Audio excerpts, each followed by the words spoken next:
Día 27, familia, está a punto de acabarse el mes y sinceramente también Génesis. Hoy corresponde la lectura a Génesis 41 y 42. Génesis tiene 50 capítulos, así que prácticamente estamos en la recta final.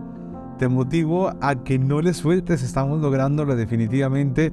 Saca tiempo de donde necesites, dedícale 15 minutos al día, desarrolla este nuevo hábito porque la verdad es que estoy seguro que cuando veas el camino a recorrer, de verdad recorrido, el camino que hayas recorrido, estarás de verdad muy agradecido. Estamos leyendo el día de hoy Génesis 41, donde aparece que José interpreta el sueño de Faraón y empieza diciendo que pasaron 2 años. Imagínate, 2 años más en la cárcel se queda José, porque al copero se le olvidó José en la cárcel. Y bueno, aparece el sueño de Faraón, que seguramente ya leíste y definitivamente también ya notaste que el concepto de las vacas flacas, un concepto que muestra escasez, viene justamente de la Biblia. Si lo has escuchado antes, reacciona a este comentario con una vaquita a ver si encuentras un emoji parecido a ese. Pero te vas a dar cuenta que es algo que ya, por supuesto, viene en la palabra. O sea, ya lo vas a poder notar, viene en la Biblia este concepto. Y bueno, menciona justamente acá y menciona algo interesante que podríamos sacar. Y de verdad es que te invito a que vayamos en la medida de lo posible un poquito más a lo profundo. Y menciona el versículo número 9 que dice el copero: me acuerdo hoy de mis faltas. Y se acuerda de José. Y dice este joven hebreo, dice en el versículo número 12. Y dice el versículo 14 que Faraón envió y llamó a José. Probablemente el copero le contó toda la historia de José al Faraón. Y el Faraón prácticamente le escuchó. Pues por supuesto le debía creer, porque veía al copero ahí y se acordaba del panadero que había sido llevado a la horca. Y bueno, podemos notar cómo le dice en el versículo 14 que lo manden traer. Lo sacaron apresuradamente, dice, y se afeitó y mudó sus vestidos. Esta parte de afeitarse hay que recordar que prácticamente vivía en la cárcel. Y no solo eso, los egipcios se afeitaban por completo por un tema de higiene y para evitar los piojos. Entonces, imagínate que José probablemente se afeitó por completo, lucía como egipcio, es lo más probable. Y esta parte es algo de verdad muy importante tomarlo en cuenta. Dice en el versículo 20, donde le empieza a seguir contando prácticamente a Faraón todo esto que está pasando. Y bueno, le dice ahora sí la interpretación José en el versículo 25. Y le dice: entonces José respondió a Faraón: el sueño de Faraón es uno mismo. Esto en el versículo 25. Y le interpreta prácticamente todo el sueño. Y le dice el versículo 32 algo importantísimo con respecto a por qué eran 2 sueños. Y le dice José al Faraón: el hecho de que sean 2 veces significa que la cosa es firme de parte de Dios y que Dios se apresura a hacerla. Y aquí tienes la idea de estas 2 veces que se mencionen un concepto. Cuando Jesús diga, por ejemplo, de cierto os digo, bueno, te puedes dar cuenta que cuando menciona 2 veces es algo muy firme. Cuando mencionaba el nombre de alguien 2 ocasiones, como por ejemplo Abraham, es algo de verdad firme. Si dice la promesa 2 o más veces, es una cosa firme, por supuesto. Y vemos a José que le está diciendo exactamente esta interpretación. Y dice en el versículo 33: por tanto, provéase ahora Faraón de un varón prudente y sabio y póngalo sobre la tierra de Egipto. Imagínate esto, José tenía toda la oportunidad para él promoverse como si fuera este nuevo servidor. Sin embargo, le dice José: busca un varón que sea sabio en esto, que sea prudente. No se promueve a él. Y aquí podemos notar un concepto importante de humildad. Probablemente estos años en la cárcel y como siervo o como sirviente en la casa de Potifar le sirvieron para desarrollar humildad. Hay que recordar que no hay nada que pues se le escape a Dios de las manos y que Dios no juega los dados. Y toda la vida de José, incluido también el suceso de la venta, de que sus hermanos lo querían matar, y todos estos sucesos hasta llegar a Egipto eran controlados y por supuesto vigilados por Dios. Imagínate eso, ¿no?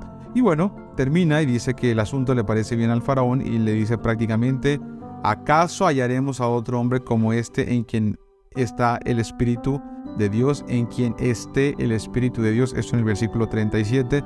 Y podemos notar cómo es que Faraón reconoce la presencia de Dios en José. Y esta parte es muy importante, porque definitivamente podemos notar que José da testimonio de ese Dios viviente. Y bueno, justamente lo asciende hasta ser prácticamente el segundo en toda la tierra de Egipto. Imagínate eso, el segundo, tanto que hasta le puso su anillo, lo puso en la mano de José, lo hizo vestir de ropas de lino finísimo y puso un collar de oro en su cuello. Todo esto cuando tenía 30 años. Imagínate eso, 30 años. ¿Qué te hace pensar? 30 años. Vamos a ir viéndolo, pero ya lo tienes presente aquí. José, 30 años, ¿de acuerdo? Y dice que le cambiaron el nombre por Safnat Panea. Imagínate esto, que significa el dador del pan. Lo casaron con una mujer de la alta sociedad también, y menciona que tiene 2 hijitos. Esto es muy importante. Sus hijos son Manasés, que significa Dios me ha hecho olvidar, y el otro hijo se llamaba Efraín, que significa fructífero, porque dice justamente Dios me hizo fructífero en la tierra de mi aflicción. Esto es como el nuevo comienzo de José. Prácticamente el que tenga hijos, es decir, ya no me acordaré de lo pasado, ¿de acuerdo? Y bueno, aquí menciona que prácticamente empezaron a venir los años de prosperidad, mucha prosperidad que hubo, y después los años de carencia, los años de dificultades, y por supuesto dice que definitivamente se puso muy fuerte la cosa.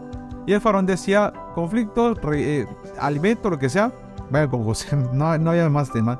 Y dice que José vendía a los egipcios. Esta parte va a ser muy importante porque vamos a darnos cuenta que José, además de ser inteligente, también fue emprendedor. Y vas a notar que prácticamente logra venderle, así que todos vendan sus tierras al faraón por causa del hambre. Y bueno, en el capítulo 42 puedes notar cómo llegan los hermanos de José a Egipto. Una cosa definitivamente dramática, porque José lo reconoce, los hermanos no reconocían a José. Recuerda que parecía egipcio, totalmente afeitado probablemente, además de la realeza, imagínate, o sea, cómo se vería increíblemente fuerte definitivamente su imagen. Dice que él los conoció, los acusa de ser espías con tal de poder saber cuál era su intención y de reconocer y de saber y demás. Y bueno, al final de cuentas se les dice, vayan por su hermano el que les faltó, que el papá, Jacob, no quería dejar venir porque le daba preocupación, por supuesto. Y vamos en esa parte de la historia. Definitivamente vemos que José, el Señor, lo moldea muy tremendamente. Podemos darnos cuenta que la vida de José no la pasó nada bien, pero sin embargo cambia uno de los sucesos en la vida de José y todo el mundo muere de hambre, porque si no habría llegado a Egipto, si José no habría trabajado para Potifar, si la mujer de Potifar no la habría acusado, si no habría llegado a la cárcel, no hubiera conocido al panadero y al copero, si no hubiera conocido al copero, el copero no hubiera sabido que José existía cuando el faraón tuviera este sueño, si no hubiera sabido, no hubiera llegado jamás al palacio, jamás se hubiera dado esta interpretación, y probablemente José, quizá, no lo sé, no había tenido como este deseo de ser humilde quizá, y nada de esto hubiera pasado si los hermanos no lo hubieran vendido. Los sucesos más complicados incluso son parte de un propósito divino. ¿Sale? Esto dice la canción de la película que les mandé, cuando José está en la cárcel y dicen, tú Dios tienes un plan, ya nada cuestionaré, tú Dios tienes un plan. Mi canción favorita de este musical. Te la dejo aquí abajo para que la escuches nuevamente. Un abrazo grande y sigamos juntos leyendo, que esto está próximo a terminarse.